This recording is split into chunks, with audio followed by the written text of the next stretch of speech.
Hi, good afternoon, everyone, and thank you so much for joining us today for the School of Education Doctoral Student Colloquium.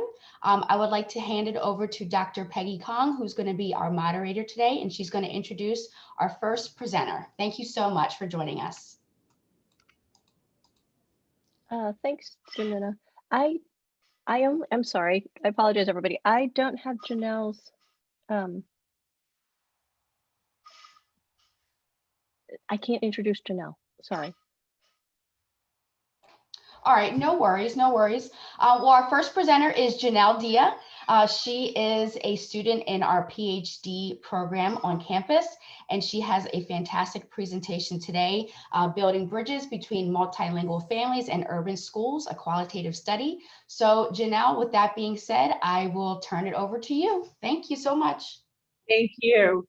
Good afternoon, everyone. As was stated, I am Janel Dia. I'm a second-year PhD student here in the School of Education, and I'm a research assistant for the School Family and Community Engagement Research Project. And I work on that project with Dr. Lee, Dr. Grant, and Dr. Dia. Prior to my studies here at Drexel, I worked as an ESL instructor, working with English language learning students within the Philadelphia Public Schools and area universities. Our project is looking at the role of bilingual counseling assistants as cultural brokers within schools. This research is ongoing. The data collection and analysis is still in progress. So this is an overview of my presentation today.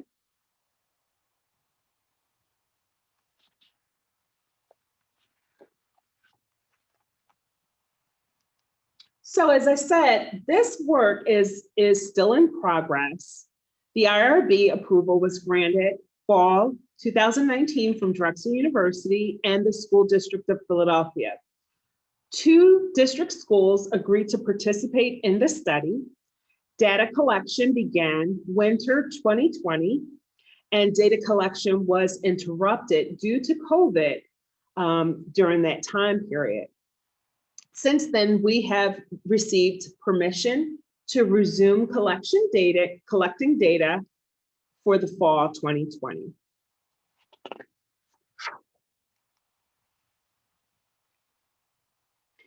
In the state of Pennsylvania, there are more than 61,000 English language learners, or ELs, speaking more than 200 different languages.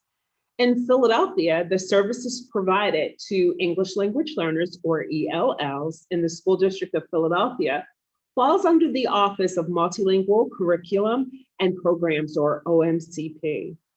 OMCP office works with more than 15,000 ELLs who represent more than 130 countries and speak more than 100 home languages.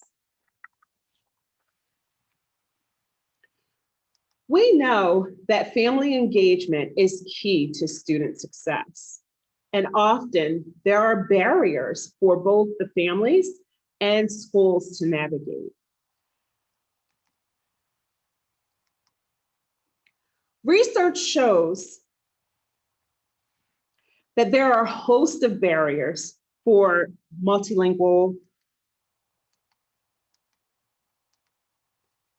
families and for the schools. Multilingual families, some of the barriers include lack of transportation or childcare, limited ability to communicate, or lack of confidence in their English language skills.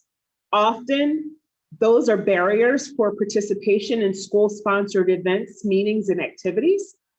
Or it could be culture shock in navigating a new and complex school system, or obstacles that need to be overcome.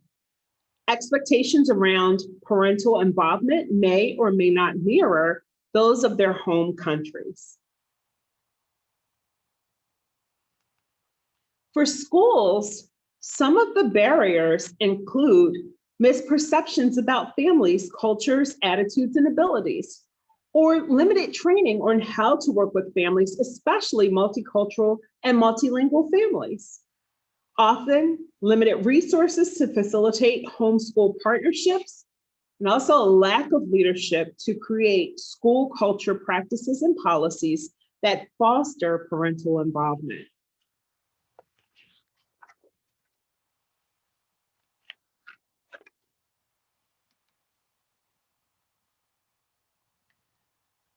Scholars have often challenged the notion of best practices in working with culturally and linguistically diverse families. The adoption of a range of culturally responsive dispositions, approaches, and methods to meaningfully engage multilingual families have been presented throughout the literature highlighted on this slide. For example, Arahu suggests that teachers engage immigrant families by drawing on the following: by drawing on funds of knowledge, culturally relevant teaching, communicating with families, and seeking an extended assistance. Auerbach examined the approaches of 4 school leaders who made concerted efforts to forge authentic relationships with immigrant families by hosting an annual conference with politicians, developing appearance and authors,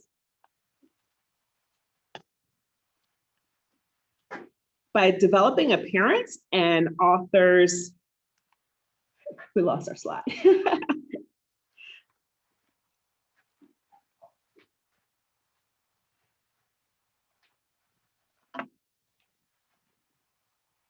All right, program by sponsoring community-styled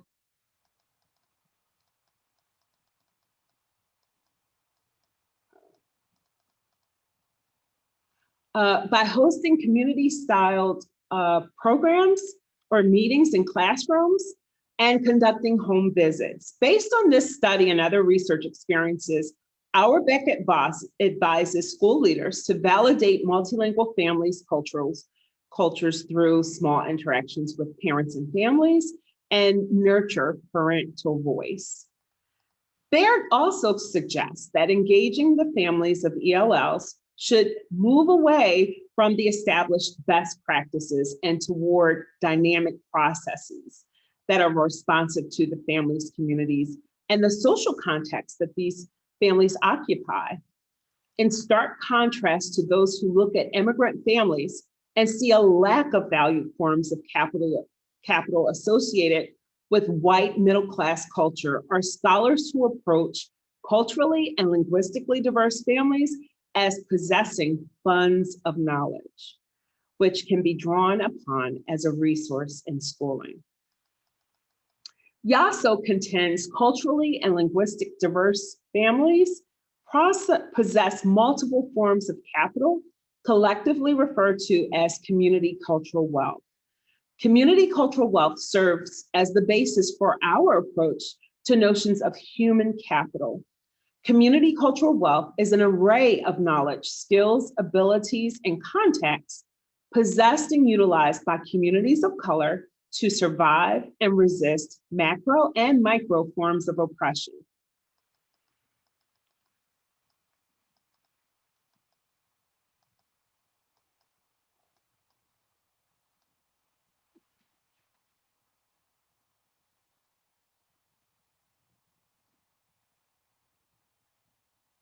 By utilizing the community cultural wealth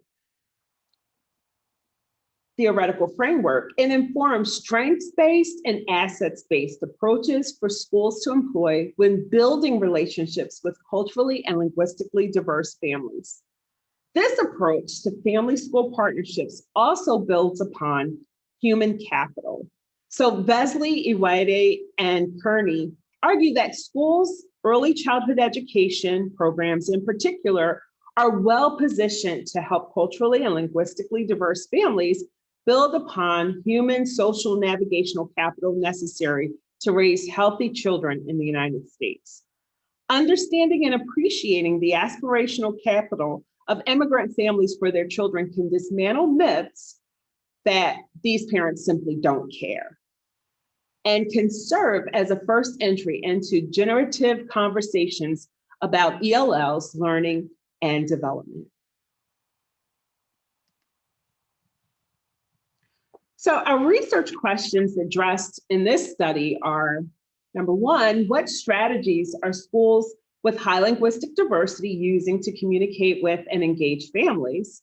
And then secondly, we're looking at what strategies are schools using to engage community partners.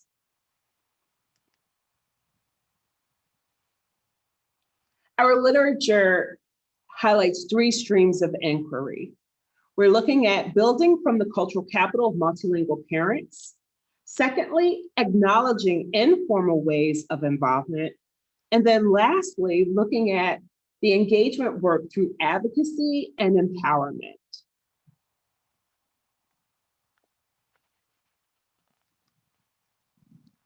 So as I stated, we are examining this work through two theoretical frameworks. The first framework is the Community Cultural Wealth Framework, and that's through Yasso's work from 2005. And our second framework is the Social Justice Leadership, which is Furman from 2012. Together, these frameworks allow us to answer the research questions. The Community Cultural Wealth Framework is constructed of 6 cultural capitals, which encompass the forms of capital and the knowledges that students of color bring with them from their homes and communities into the classroom. And so as you can see, those capitals are navigational, aspirational, linguistic, resistance capital, social capital, and familial capital.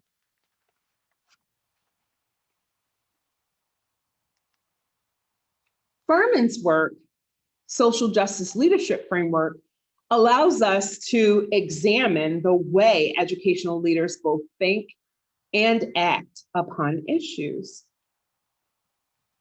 Furman's leadership, social justice leadership dimensions conceptualizes leadership for social justice as praxis. And praxis is a Freirean concept which integrates reflection and action. And Furman addresses these 5 dimensions: personal, interpersonal, communal, systemic, and ecological. Social justice is the exercise of altering power arrangements by actively engaging in, reclaiming, appropriating, sustaining, and advancing inherent rights of equity, equality, and fairness in social, economic, educational, and personal dimensions, among other forms of relationships. Central to social justice leadership is the critical examination of power relationships and the identification of marginalizing practices and their replacement with more equitable practices. The social justice leadership requires that school leaders identify, interrogate, and eliminate inequities in educational policies and practices. Now, the site names for this research has been anonymized. The 2 schools, Spruce Elementary School and Walnut Elementary School.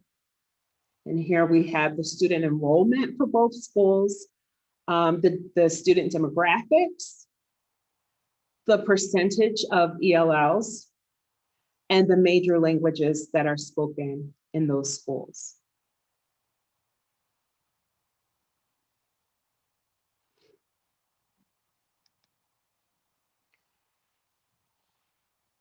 The bilingual counseling assistants, and those are the people that we are really investigating in this research.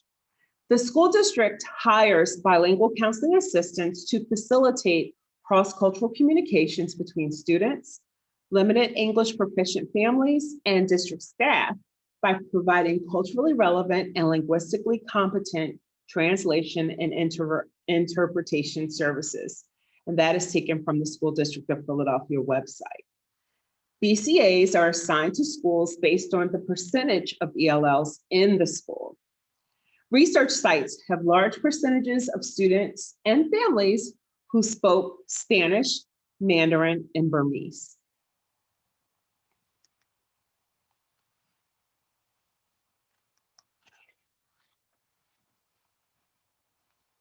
So our research methods included interviews and focus groups.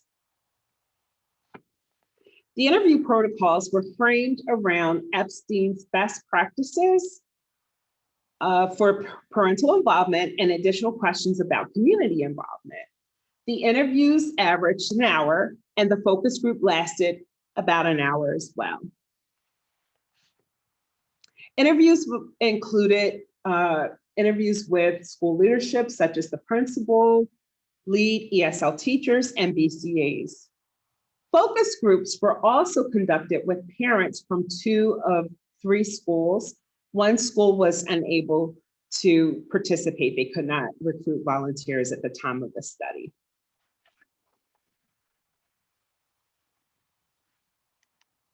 For our data analysis, a code book was developed based on the concepts in community cultural wealth and social justice leadership frameworks. The research team coded one interview together to identify exemplar quotes and develop reliability. And then separately, researchers coded additional interviews and then reconvened to exchange and discuss coding together.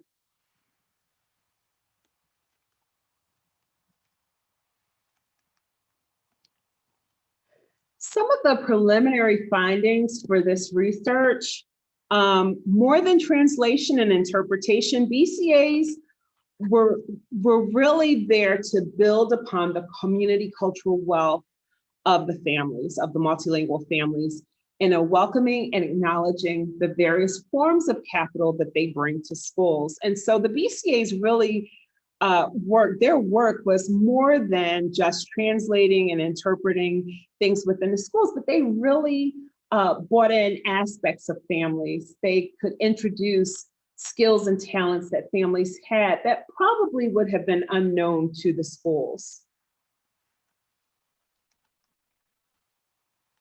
So the significance of this work, we're looking to contribute to the field in 2 significant ways. First, this research seeks to elevate the work of multilingual counseling assistants, or BCAs. In some schools they're called, who serve multilingual families. The BCAs are crucial members of the school staff, and yet they occupy a marginal role within the school's leadership structure. And as a bridge for multilingual families, the BCAs establish, cultivate, and facilitate family-school community partnerships.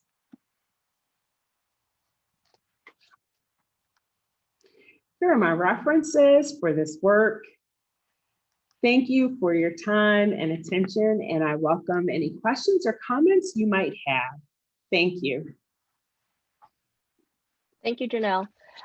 So I want to apologize, everybody. I didn't give Janelle and everybody a great welcome to this, so I'll start over.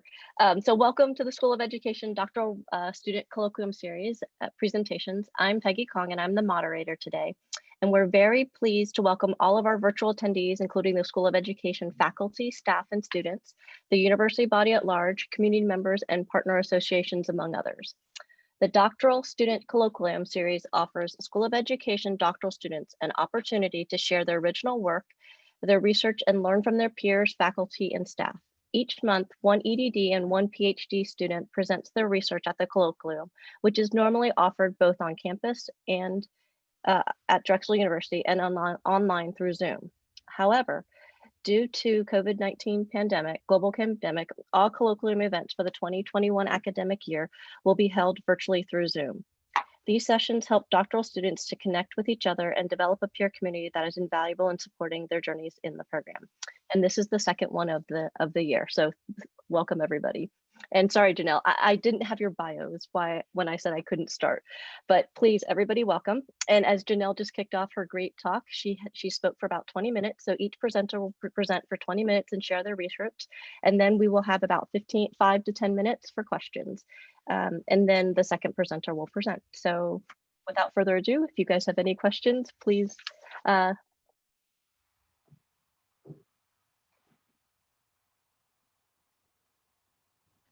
Hi, Janelle. My name is Taria Hudson. I'm a first-year student. My Hi. question for you is, hi, how did you go about identifying the framework that you were going to use for your study? So in working with Dr. Lee, Dr. Grant, and Dr. Hogia, we really came into this project, and this is my second year on the project. So it was really to identify these schools seem to be doing a really great job with multilingual families. Let's just go in and see, what's taking place. And as the conversations began to evolve, I just remember the conversations that we had as a research team about what we were actually seeing. And so we went back to search for what frameworks really fit this, what we were seeing, what conceptualized, the things that the examples that we saw with the families. And so YASO's community cultural wealth really spoke, and Furman. Yeah, so really it was just looking at what we were identifying and investigating, and then coming back and finding the frameworks that fit. Thank you. That's very helpful.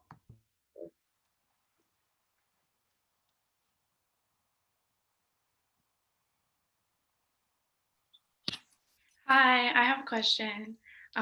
Sorry, I know it says teacher, but I'm actually Karina Escalante. I'm also a first-year PhD student at the School of Ed, and thank you so much for your presentation. My background's also working with similar ELL multilingual families, and I wanted to applaud you for highlighting the significance of the agency that the leadership has and how much that varies from school to school.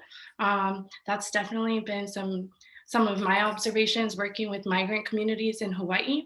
And I wanted to follow that up with a question. How do you, speaking to this broad educational community, what are some tangible immediate action steps you imagine after doing this research and looking at so much literature, which I screenshotted, by the way, at some points, and I hope that's okay. Okay, I'm happy to share my slides with you and any information, so feel free to contact me as well. Okay, great. For me personally, I'm very interested in how BCAs navigate the community cultural wealth. One of the BCAs in particular, he really included himself and planted himself in the community. And so he would attend their church services or, attend community events. And even though it was not written in his job description, he still really immersed himself into that culture. I'm really interested in how this plays out, because BCAs are not always assigned to the same school each year. And so there is a possibility that he will not be at the same school. And so some of this work is very much relying upon the individual and not so much the school. And so I am interested to see how does his zeal and exuberance for the community, how does that translate into the actual school leadership community, if that makes sense. Yeah, how is that in itself a factor? That's a good point. Yeah. Well, thank you so much. I look forward to, talking to you more, meeting you one day in person. Yeah. Thank you. Yeah, absolutely.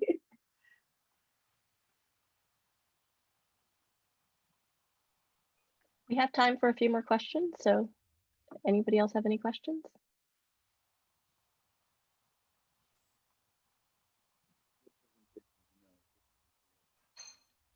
Feel free to just unmute yourself if you have a question. Can you guys hear me? Yes. Okay, great. Great presentation. This is Say again. I had one quick question. So in what ways were these schools kind of leverage the community wealth of these multicultural students then, in kind of helping them to feel heard within these school communities?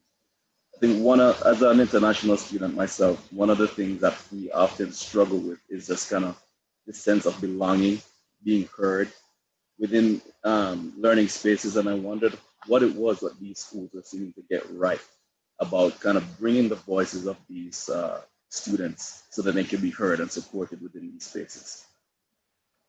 That's a great question. One of the schools in particular that we had a focus group with the parents to really understand how the parents felt about the work that was taking place. What we found was there were like 10 parents in the meeting, but there were 3 moms in particular who you knew they were running the show, you know? And so what we found out was they were the leaders unofficially, but they were the leaders in the community. And so when other multilingual families had issues, they would come to one of those women, right? And those women were really boisterous, and they really had a major investment in the school. And so they would often be the spokesperson for the community. And I think that was one way in which the principal became aware of the needs or what the community was looking for from them. And so I use that as an example because they use their networks. Even if there was a parent or a family that didn't feel comfortable about approaching the school leadership, they found a way to get their voices heard. And I think that aspect is empowering for families or individuals who feel like, I don't quite fit in, right? Or I'm not a part of that community. But if they could find a way to use their voice to, you know, say, one of the schools, there was a celebration that was kind of changed or taken away in the school year, and the parents kind of voiced their concerns, and they also voiced why they felt that this activity should continue. And, you know, school leadership heard it, and they redesigned that event because they understood it was important to the community. So I think the role of the bridge there, finding that voice, the person who is the bridge, is what helped.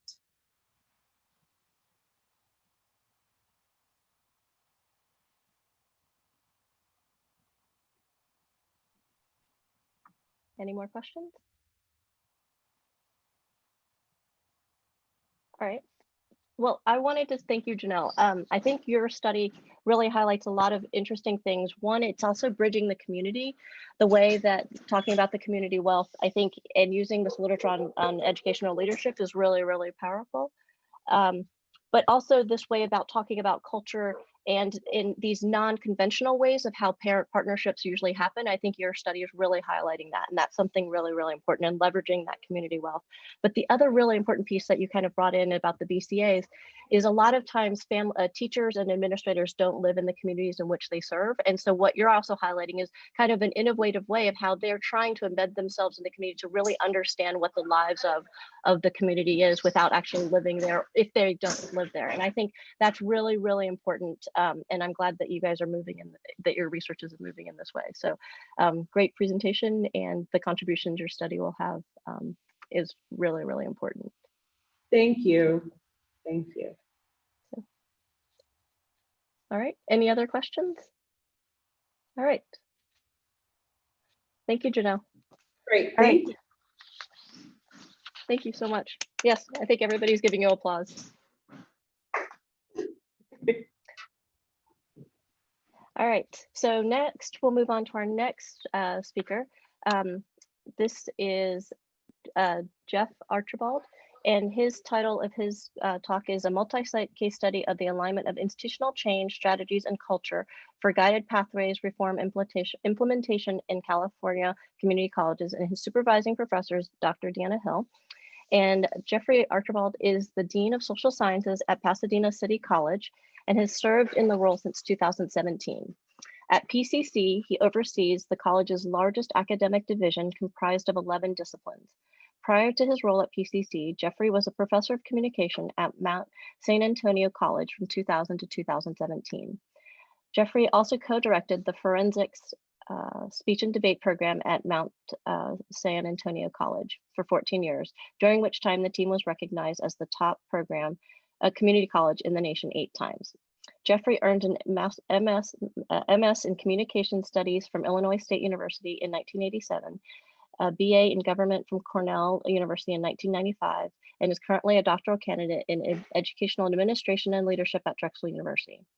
Jeffrey's research interests include guided pathways implementation in higher education, faculty involvement in organizational change, and the experiences of LGBTQ+ individuals in higher education. Jeffrey has also served 13 years in the United States Marine Corps Reserves. He currently resides in Altadena, California, but is a Philadelphia native and a big Eagles and Flyers fan. Welcome, Jeffrey. Thank you, Dr. Kong. Good morning from temporarily sunny Southern California. It is going to rain in Southern California, defying the odds this weekend. I wanted to just start off real quickly by thanking Drexel for this opportunity to present my research, thanking them for giving me a reason to get up before 8 o'clock for the first time in 8 months, and a reason to put on something other than a t-shirt and shorts for the first time in 8 months as well. You didn't get me to wear shoes today, though, is the last thing I will say. So I do have some standards. So I wanted to thank you, and I especially want to thank Dr. Hill when we get started for her guidance and support throughout the research here. So I will go ahead and share my screen so that you can see the presentation. So my study is a multi-site case study of the alignment of institutional change strategies and culture for guided pathways implementation. Because I'm in California and have easier access, and because this is a statewide initiative that's going on here, I've chosen to focus my study on the California community colleges. Today, the quick overview, I'll go through the background and context of my study, overview of my problem statement and purpose. I'll take you through my conceptual framework and what that has meant and how that's impacted the study, look at the research questions, my researcher stance and positioning. Then I'll go through my research design, data collection and analysis. Dr. Hill asked me to spend some time talking about how COVID-19 impacted the conduct of my research. I am currently in dissertation phase, so I'll be sharing with you some preliminary findings. I've collected all of my data, have done preliminary analysis, so I'll give you some of those findings and then the significance of the study. So some background, the background really goes and the groundwork for this study really goes back to 2009, when in the State of the Union address, President Obama called for everyone to commit to 1 year or more of higher education or training. This produced sort of an increased amount of pressure on community colleges in the United States, because these were the most likely sites for students to go seek higher education or career training in most places. The Obama initiative never passed Congress. It stalled there. However, it did start these conversations around the role of community colleges in both job training and higher education in the United States. That led to a lot of studies, however, and sort of a lot of self-examination on the part of community colleges. I mentioned here a 2012 study by the American Association of Community Colleges that shows that only under 30% of underrepresented students complete community college degrees, and about 50% of all students fail to persist from term to term. It sort of created this crisis of completion in the community college world of saying, are we actually achieving the goals that we've set out to do? As they are wont to do, many of our nonprofit foundations like the Gates Foundation and others immediately decided to step in and help us with our work by a series of initiatives. I'll mention some of those later, but a lot of those coalesced around something called a guided pathways framework, which emerged first in 2013 and was refined in 2015 with the publication of a book called Redesigning America's Community Colleges by Bailey, Jaggers, and Jenkins, which is cited there. This book has sort of become a seminal text, almost a Bible of sorts in the community college world for reforms under a guided pathways framework, which they have branded a redesign or a rethinking of community college programs to help increase student throughput, but also to benefit underrepresented students who will need to improve their completion and success rates. That guided pathways framework has 3 core principles. I'll just go over them real quickly here. There's roadmaps to student goals, which is structured programs. There's on-ramps to programs of study, which is very intensive advising and intake. And then that advising is meant to continue throughout to be embedded, lots of progress tracking, feedback, and support. Graphically, this has been represented through what have been called the 4 pillars of guided pathways, which are here, which are create clear pathways for students, help them choose their pathway and basically get on the path, help them stay on their path, and then finally ensure that learning is happening. And these 4 pillars have been embraced in the guided pathways movement, and have also been implemented or are being implemented at a number of community colleges throughout the country. Nationally, in fact, more than 200 colleges are pursuing or have pursued guided pathways-based reforms. And that includes 115 community colleges here in California that are all in some stage of implementation of guided pathways work. In 2017, our chancellor's office offered $150 million in one-time grant funding, and then also sort of issued a mandate. The chancellor created something here called the Vision for Success, which were goals to increase student completion and employment rates, to decrease the amount of time it took students to earn a degree or a credential, and also to reduce the number of excess units that students were taking to earn a degree or credential at our California community colleges. So we were mandated to do these things over a 10-year period, and also to close achievement gaps experienced by particularly students of color in the state of California. We were given then $150 million statewide to work on implementation of those events. However, I'll point out shortly, the state of California has been in the midst of 10 years of an onslaught of educational initiatives, which have sort of made the community college system here a bit weary in terms of how these are received. This was referred to as, another initiative, the flavor of the month, people saying this too will pass, and it's been clear that it's not going to pass. As part of that, though, there's a lot of research out there that indicates that change initiative fatigue can set in and has set in a lot of realms in the educational world because of the speed and constancy of change and the limitations of faculty agency in decision-making and implementation. And that change initiative fatigue can have a number of devastating impacts on an institution, among them being apathy and reduced enthusiasm among their faculty, but also it can become hostility and resistance if it's not acknowledged and handled carefully. And then that hostility and resistance, of course, can then have further impacts on students if you have a group of faculty that are very upset and unhappy with their campus climate. This leads to the problem statement and the purpose of my study. As community colleges begin to implement these mandatory and incentivized transformational changes, they have to secure the participation and buy-in of an increasingly fatigued faculty stakeholders, or they risk the resistance and failure of these change initiatives. The problem, however, is that obtaining full institutional buy-in for some of these and guided pathways reforms in particular has eluded some leaders who may be seeking to implement change initiatives without full faculty support. I'll footnote this by saying that one of our statewide faculty organizations conducted a study in 2018, and they found that already 35% or so of the campus leaders that they surveyed and faculty they surveyed felt that they had inadequate input in the implementation or the initiation of guided pathways on their campuses. And so there's clearly some feeling among the faculty in our state that the institutions are not doing enough to bring faculty on board and to involve them in the implementations of these transformational changes. So the purpose of my study, a qualitative multi-site case study, is to improve the alignment between, or explore the alignment between the strategies used to implement guided pathways-based organizational change and faculty engagement in guided pathways reform initiatives with the organizational culture of, I should say, 2 California community colleges. But my goal was then to understand the role that organizational culture plays in transformational change and begin to identify some best practices in faculty engagement.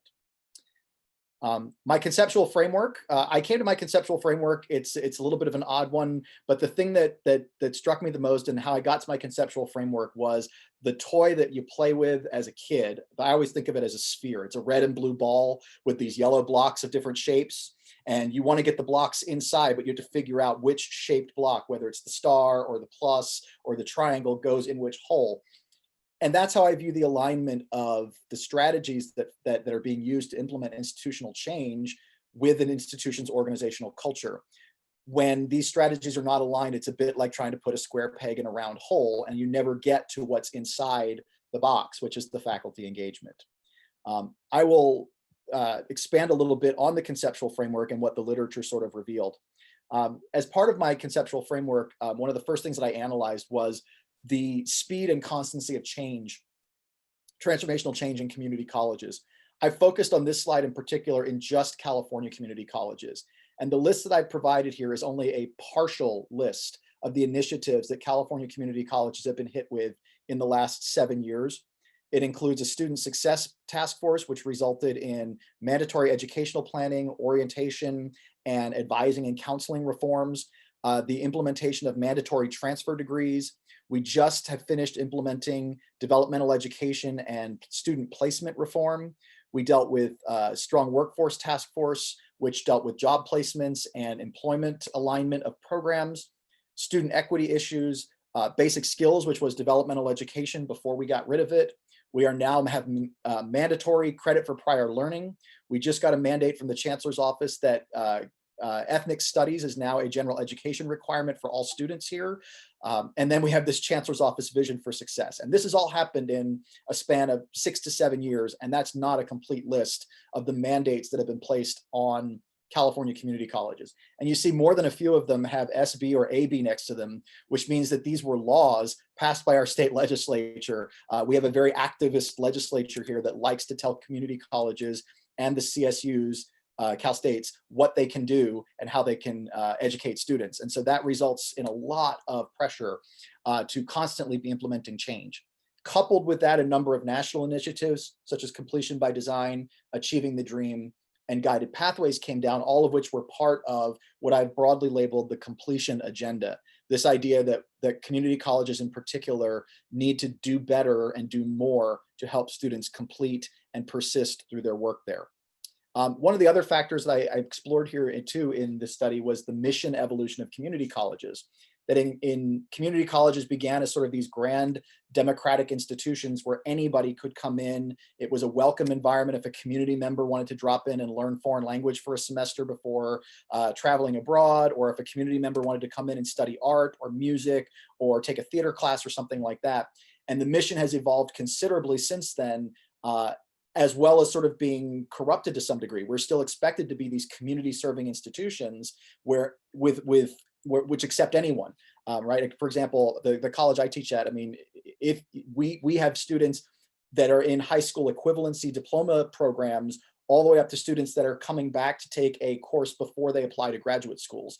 And so we have to educate this broad swath of people, but these initiatives and funding and things like that are all based around completion and getting students through the process.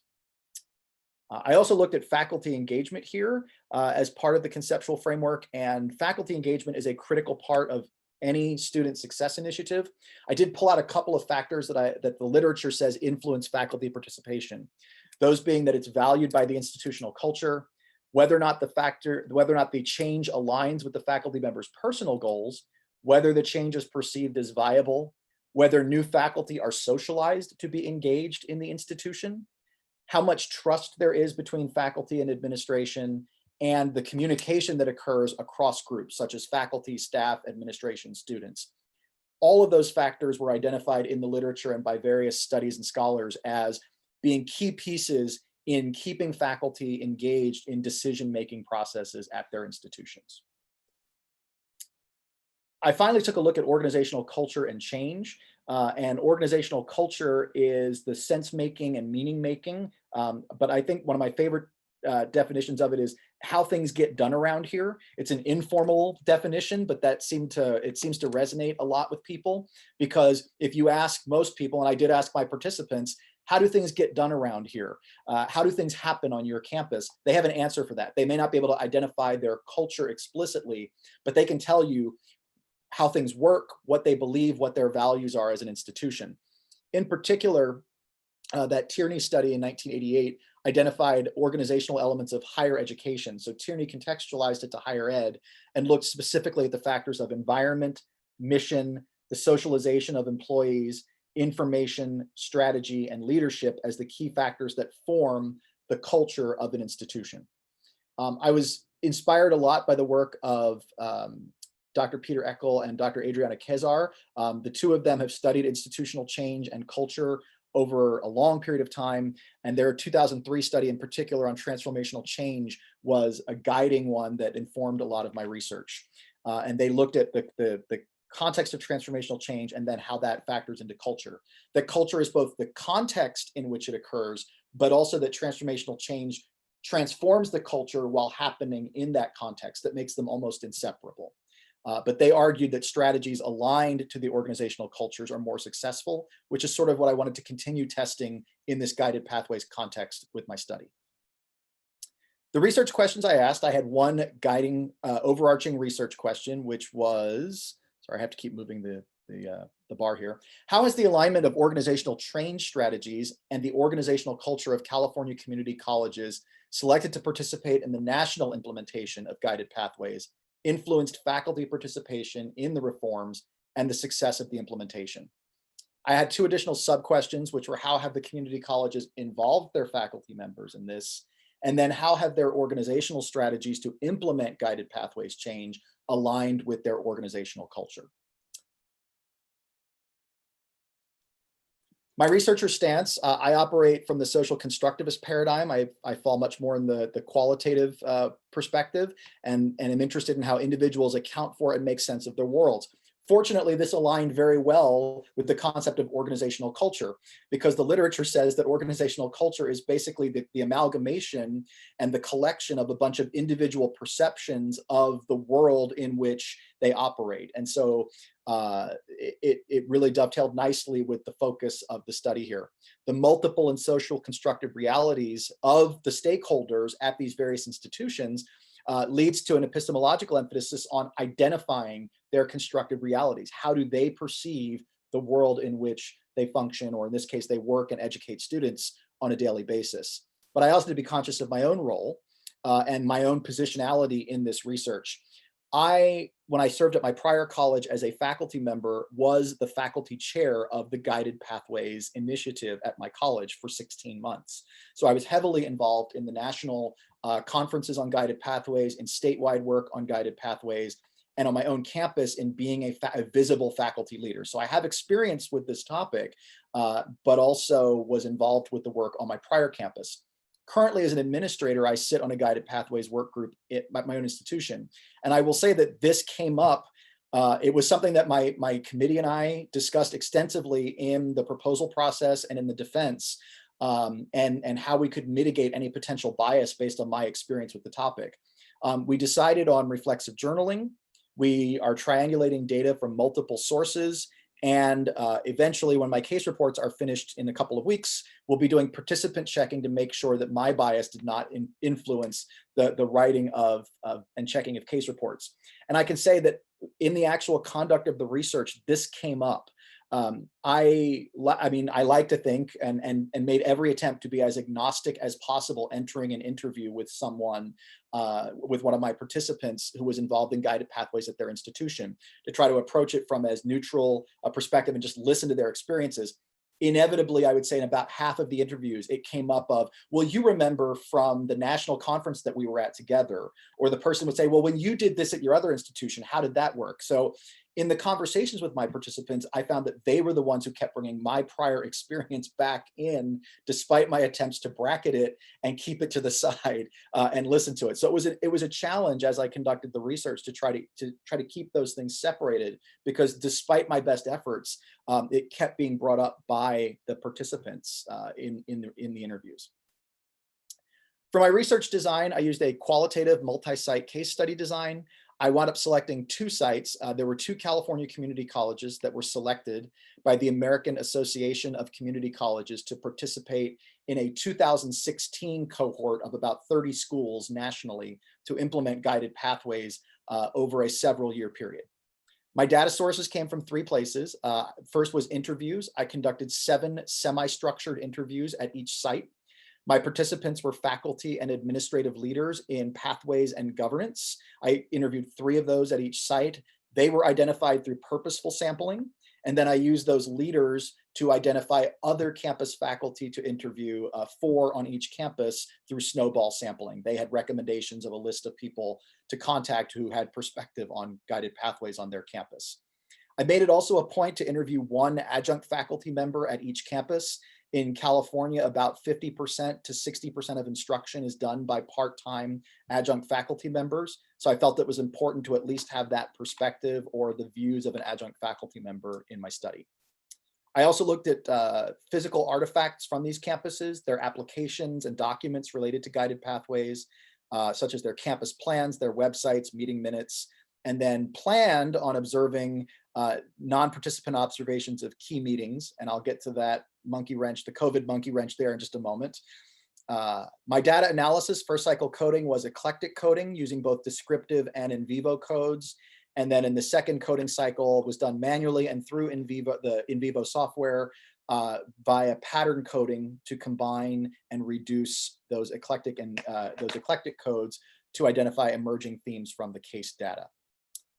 I will take a pause here at Dr. Hill's request to talk for a moment about how the pandemic impacted the conduct of my research, because, oh boy, did it. I could probably spend 30 minutes just talking about that. The first and biggest impact was IRB delays. I defended my proposal successfully right before Christmas last year, worked through my IRB application and submitted to Drexel the last week of February, just in time for everything in the world to shut down. I give Drexel an incredible amount of credit that even in the midst of the pandemic, their turnaround and response to questions about the IRB was exceptional, but there was still some delay there. Where I really got the delay was in my sites. Each site required their own separate IRB approval, and at the 2 California community colleges, and neither of their IRBs were meeting on a regular basis during the spring semester.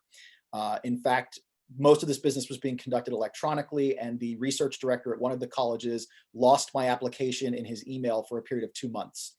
So I put all my paperwork in and made all my applications about the end of February, and because of the various COVID delays, I did not have full IRB approval till the beginning of July. So it took multiple months to get full IRB approval and a lot of phone calls and follow-up with these colleges.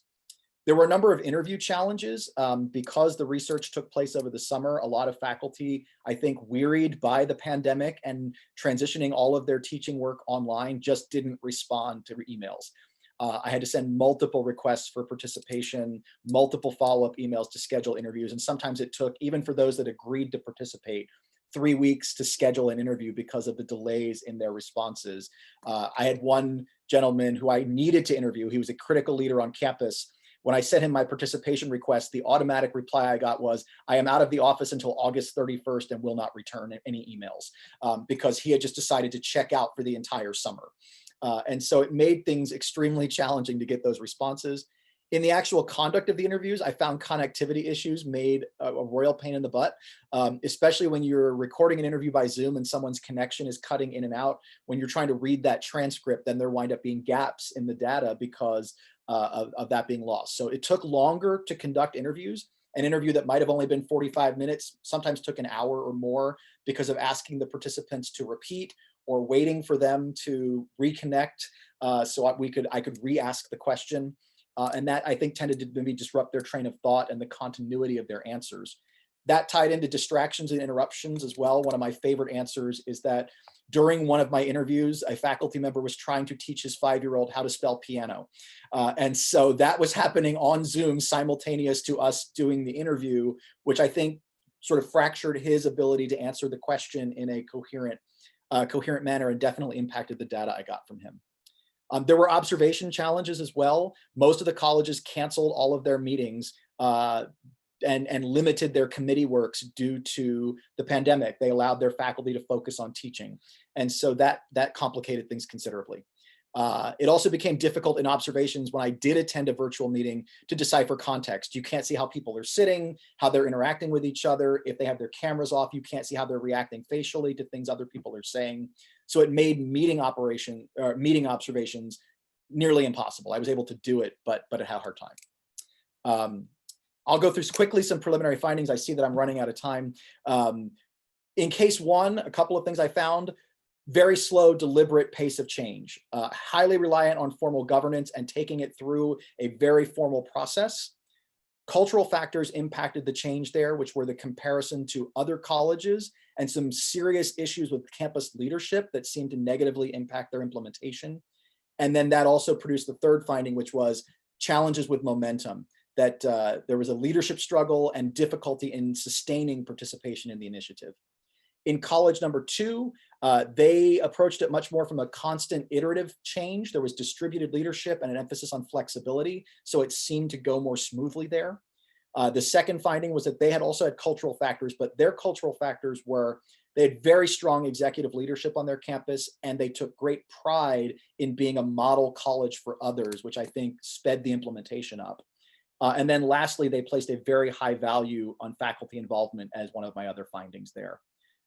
I have some initial cross-case findings. Resistance was handled very similarly at both colleges in terms of acknowledging and adapting to it, but also emphasizing the inevitability of the change. If this is happening, you just have to get on board. And then lastly, centering of the student experience as a way to both get people on board and overcome resistance. That connection to equity and equitable outcomes for students of color really seemed to be a motivating factor at both institutions. I think this has some serious implications in terms of faculty involvement, in terms of policy and strategy, but also there's a serious research gap here. No one is looking at how faculty are involved in this. Everyone's looking at the student outcome piece and whether students are more successful with guided pathways. No one's looking at what this does to a campus culture and the relationships on a campus. So I want to thank you for the opportunity. I apologize for going a couple of minutes over. I get carried away and talk a lot. So I'm open for any questions and welcome the feedback. Thanks, Jeffrey. Any questions? We have a few more minutes. Yeah, I have a question. First, I'd like to thank Jeff for an excellent presentation, and actually for both presenters. The very, really interesting presentation. So Jeff, my question for you is twofold. The first is, did you look at any of the alternative programs that are now being offered by, let's say, Amazon, Google, and other tech companies post high school that would offer students an opportunity to go in and get very specific training in the tech fields that doesn't guarantee them a job in the tech industry, but it certainly gives them a heads up. And it seems to me that that would be very stiff competition for community colleges. And then the second, if I may, is that with the students who come to you from high schools, working in K-12 formal, prior to being at Drexel, we did work with some community colleges, and we looked at alignment of what the expectations are at the high school level based on state standards and what the community colleges expectations were, which were not necessarily based on state standards. And we found a misalignment between the two expectations. So if you could comment on either one of those, that would be great. Thank you. Sure. I guess I can say I did not look at those Amazon and Google programs. I was honestly, what I found in California, and I've been out here for 20 years now working in the community college system, the impact of community colleges culturally here in California is different than any other state that I think I've experienced, with maybe the exception of Texas. Community colleges are such a part of the fabric of life here. I grew up in Bucks County. And so the only people, I went to high school, and we had 2 kids from my high school who went to Bucks County Community College, and they were the kids who couldn't get in anywhere else. It's expected that students go to community colleges here in California. They're viewed as the affordable alternative to going to a Cal State or a UC. For perspective, it's $50 per unit to attend a California community college here. So it's $150 to take a course, which makes it an incredibly affordable opportunity. And that ties into, I think, your second point, which is one of the reasons why it is an affordable opportunity, is we have incredible curricular alignment with the four-year schools here. The CSU and UC systems are two of the largest university systems in the world. And we have to have curricular alignment of objectives, standards, content, et cetera, with them for our students to transfer. And we have programs that guarantee students access to those four-year schools if they complete a certain set of courses at the community college. So the way that they're ingrained in life here, I think sort of the alignment is there. It may not be necessarily there with the high schools, to be honest with you, because the higher ed system has aligned itself. I think maybe one of the missing pieces is aligning us back to the high schools. We are trying to do more of that. And I will say one of the ways that we're doing that is through dual enrollment programs here have taken off tremendously in California. And we have a partnership with a local high school where they can, in theory, earn an associate's degree by the time they earn their high school diploma, which then I think puts some of those standards in the high school as well. Right. And if I may just elaborate a little bit, I appreciate the alignment between the four-year institutions, but specifically with K-12 on the East Coast, as I'm sure you're aware of, being from Bucks County, that a lot of those programs and dual enrollment programs are in place, and some community colleges handle it much better than others. But for the community colleges to work with a coalition or an association of high school K-12 to look at what the entrance requirements are for community college, because on the East Coast, what I found is that so many students were required to take remedial courses that once we worked with some of the community colleges to align what was being offered, and we changed some of the programs in the K-12 arena, that they were much more successful in the community college arena. So that was really the basis of my question. Yeah, and I think we are attempting to do more of that. I will say the area I'm in, we're in the LA Unified School District, which is, just a giant unwieldy beast of differing, different schools, different populations, funding challenges. And so, yes, aligning with high schools, I think, would certainly make the transition easier and better. There was a huge developmental education or remedial education problem here in California, where students were entering 3 and 4 levels below college level education when they came to the community colleges. We had an interesting solution to that, which was our legislature just eliminated developmental education. They made it illegal essentially to offer developmental ed. And so I don't know that that was the right solution to that problem, but that's what the community colleges dealt with, was very quickly having to say, okay, you can't offer these 3 levels of remedial English anymore. Every student that comes in is in college freshman English now, even at a community college. You got to figure it out. And we've had to add a huge wraparound support system at the community college level. And I think the second piece of that now will be going out to the high schools to say, we can't continue to support students in the way that they need to be in a community college. We have to start those supports and start that acceleration at the high school level so that there's less of a pressure on the community college system to have to get students up to speed and have them succeed in college English or math. Because after they eliminated developmental education here, the second thing that they did was they tied community college funding to the completion of college English and college math in a student's first year, which created whole nother set of challenges. Like we're getting rid of these developmental classes. Everybody's now a college freshman, and you have to get them through pre-calculus or statistics in year 1 and freshman composition in year 1, or you don't get your money. And so that just created a huge, it's been all of these initiatives kind of came together in one way. And it's, from a cultural perspective, it's really angered a lot of faculty here who feel like the interference of the legislature, the interference of the state organizations has really impacted their ability to teach the way they know how. So instead of going to an individual high school, there'd be too many. The California Association of School Administrators would probably be the organization or the association to make that connection. And Thank you again for answering my questions. Thank you, and go Eagles.